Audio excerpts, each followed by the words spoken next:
السلام علیکم ساتھیوں، میں فیضان رضا آپ سبھی کا ایف نالج نیٹ ورک میں سواگت کرتے ہیں۔ میں امید کرتا ہوں کہ آپ سبھی خیر و عافیت سے ہوں گے اور اپنی پڑھائی کو اچھی طریقے سے کر رہے ہوں گے۔ میں نے اس سے پہلے والی ویڈیو میں اردو قواعد سے جڑی ہوئی ابتدائی باتیں آپ تک پہنچانے کی کوشش کیا تھا۔ اس میں حرف سے لفظ، لفظ سے جملے، پھر جملے کتنے قسمیں کو ہوتے ہیں، وہ سبھی چیز آپ کو میں نے بتایا۔ لیکن افسوس اس بات کی ہوتی ہے کہ آپ تمام اسٹوڈنٹس اور تمام لوگ ہمارے ویڈیو کو زیادہ سے زیادہ شیئر نہیں کر پا رہے ہیں، نہ کوئی کامنٹ کرتے ہیں۔ تو لہٰذا آپ تمام اسٹوڈنٹ سے یہی اپیل ہے کہ ہمارے ویڈیو کو زیادہ سے زیادہ دیکھیں، کیونکہ بہت ہی آسان طریقے میں پڑھانے کی کوشش کرتا ہوں۔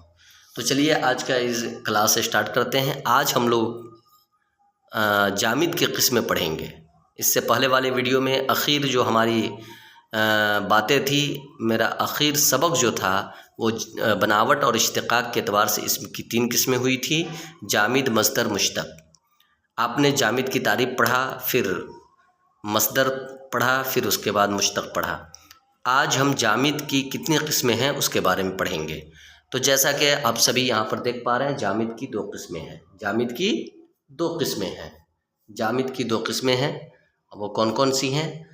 تو کہہ رہے ہیں جامد کی 2 قسمیں ہیں: اسم نکرہ، جس کا دوسرا نام اسم عام ہے، یعنی اسم نکرہ یا اسم عام، دوسرا اسم معرفہ یا اسم خاص۔ تو یہ جامد کی قسمیں ہیں کہ اسم نکرہ کا دوسرا نام اسم عام ہوتا ہے اور اسم معرفہ کا دوسرا نام اسم خاص ہے۔ اب اسم نکرہ کہتے کس کو ہے؟ تو کہہ رہے ہیں کہ اسم نکرہ یعنی اسم عام وہ اسم ہے جس سے کسی شخص، جگہ یا چیز کے عام نام کا پتہ چلے۔ جس سے کسی شخص، جگہ یا چیز کے عام نام کا پتہ چلے، یعنی کامن نون یعنی کا جو پتہ چلتا ہے اسے اسم نکرہ یا اسم عام کہتے ہیں۔ جیسے آدمی، لڑکا، شہر۔ آدمی، لڑکا، شہر، رنگ، کتاب، ندی وغیرہ۔ یہ سبھی کیا ہے؟ اس میں نکرہ کی مثالیں ہیں۔ کیونکہ جب ہم آدمی کہتے ہیں تو وہ کوئی خاص آدمی نہیں ہوتا، بلکہ دنیا کا کوئی بھی آدمی مراد ہوتا ہے۔ ویسے ہی اگر میں نے لڑکا کہا تو کوئی خاص لڑکا مراد نہیں ہوتا ہے، بلکہ لڑکا چاہے وہ کہیں کا بھی ہو، پوری دنیا کا لڑکا مراد ہوتا ہے۔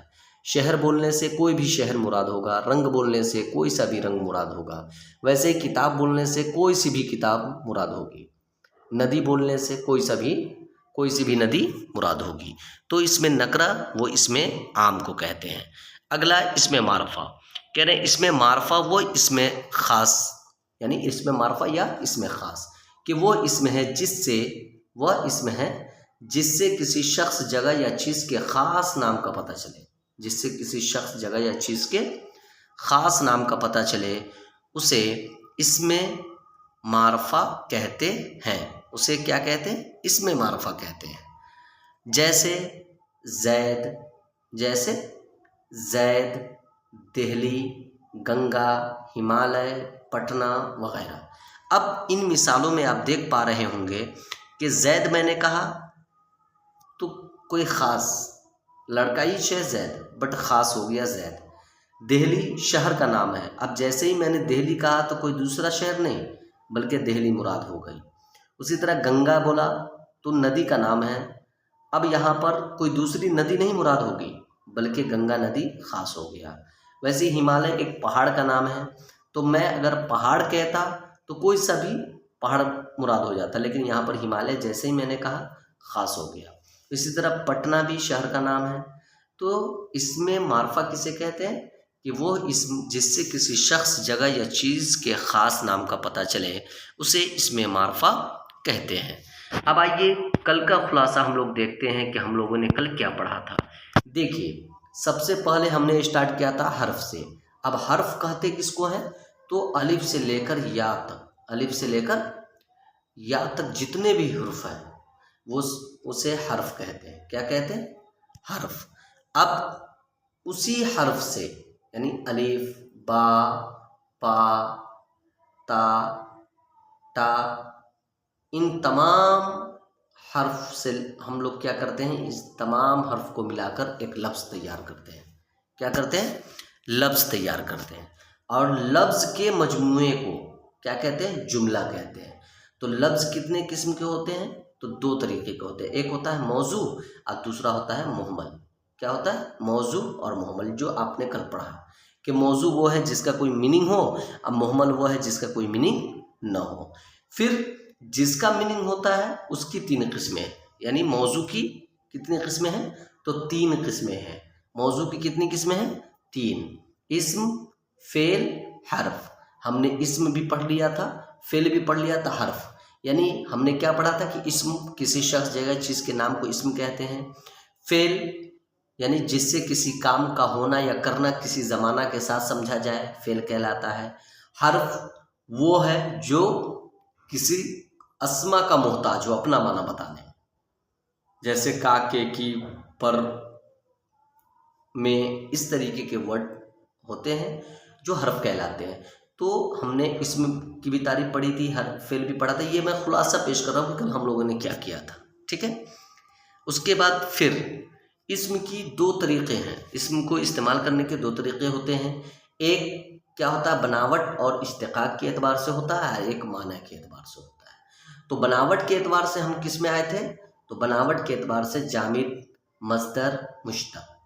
بناوٹ کے اعتبار سے اسم کی تین قسمیں ہیں. وہ کون کون سی ہے؟ تو جامد، مصدر، مشتق ہے. اب معنی کے اعتبار سے کتنی قسمیں ہیں؟ تو دو ہے. تو اس میں ذات اور اس میں صفت. اتنا ہم نے پڑھا تھا. اب پھر جامد کی کتنی قسمیں ہیں بھائی؟ تو اس میں معرفہ ہے اور اس میں نکرہ ہے. جامد کی کتنی قسمیں ہیں؟ دو. اس میں نکرہ اور اس میں معرفہ. اس میں نکرہ کسے کہتے ہیں؟ اب ہم اس کو جانیں گے. تو اس میں نکرہ بھی ہم نے کل پڑھ لیا تھا کہ اس میں نکرہ وہ اسم ہے جس سے کسی شخص، جگہ، چیز کے عام نام کا، جو ابھی آپ نے پڑھا، کا پتہ چلے. اور اس میں معرفہ وہ ہے جس سے کسی شخص، جگہ، چیز کے خاص نام کا پتہ چلے. اب اس میں معرفہ کی کتنی قسمیں ہیں اسے ہم دیکھتے ہیں. تو چلیے اس میں معرفہ ایک ایک یعنی کہ قواعد کو میں نے آسان کر کے آپ تک پہنچانے کی کوشش کیا ہے. اب اس میں معرفہ کی مندرجہ ذیل 7 قسمیں ہیں. کتنی قسمیں ہیں؟ 7 قسمیں ہیں. پہلا علم، دوسرا ضمیر، تیسرا اشارہ، چوتھا موصول، پانچواں معہود، چھٹا مضاف اور ساتواں منادا. علم، ضمیر، اشارہ، موصول، معہود، مضاف، منادا. اب علم کسے کہتے ہیں؟ تو آج چلیے ہم اس کی تعریف دیکھتے ہیں. کہہ رہے کہ علم وہ اسم معرفہ ہے جو خاص آدمی، جگہ یا چیز کے نام کو بتائے.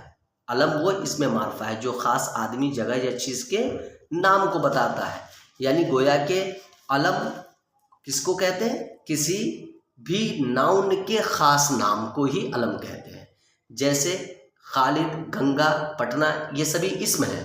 اب اس کا جو خاص نام خالد جو ہو گیا یہ علم ہو گیا، گنگا جو ہو گیا یہ علم ہو گیا، پٹنہ جو ہو گیا علم ہو گیا، دلی جو ہو گیا یہ علم ہو گیا.